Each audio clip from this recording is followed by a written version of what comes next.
पहिल्याच प्रयत्नात थेट ग्रामविकास आणि पंचायत राज मंत्रिपदाची संधी मिळालेल्या जयकुमार गोरे यांच्यावर गंभीर आरोप झाले। जयकुमार गोरे यांनी स्वतःचे नग्न फोटो महिलेला पाठवल्याचा आरोप होतोय।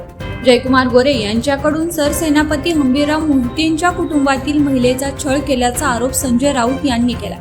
सातारा जिल्ह्यातील माण खटाव मतदारसंघाचे आमदार जयकुमार गोरे हे सध्या मंत्रिमंडळात ग्रामविकास आणि पंचायत राज मंत्री आहेत। त्यांना महायुती सरकार स्थापन झाल्यानंतर मोठी संधी मिळाली। दरम्यान 2016 मध्ये काँग्रेसमध्ये असताना जयकुमार गोरे यांनी एका महिलेला स्वतःचे नग्न फोटो पाठवले होते। असे आक्षेपार्ह फोटो पाठवल्याप्रकरणी जयकुमार गोरे यांच्यावर गुन्हा दाखल झाला होता। त्यानंतर अटक टाळण्यासाठी जयकुमार गोरे यांनी सातारा न्यायालय आणि मुंबई उच्च न्यायालयात धाव घेतली होती।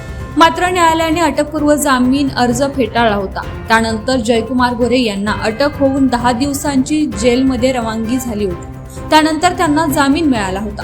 2016 मध्ये जयकुमार गोरे यांना या प्रकरणात जामीन मिळाल्यानं या प्रकरणाची चर्चा झाली नव्हती। संबंधित महिलेला जानेवारी महिन्यात निनावी धमकीचे पत्र आल्यामुळे तिने पुन्हा जयकुमार गोरे यांच्यावर आरोप करण्यास सुरुवात केली।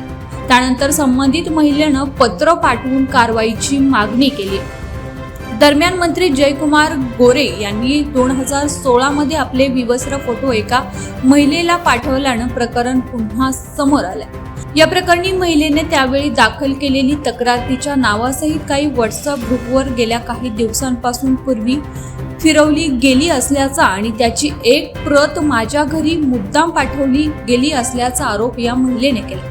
या प्रकरणी या महिलेने राज्यपालांना पत्र लिहून मंत्री जयकुमार गोरे यांच्या विरोधात 17 मार्च पासून विधान भवनासमोर आमरण उपोषण करणार असल्याचा इशारा देखील दिला। संबंधित महिला ही सरसेनापती हंबीरराव मोहिते यांच्या घराण्यातील असल्याचं राज्यपालांना दिलेल्या पत्रात म्हटलं गेलंय।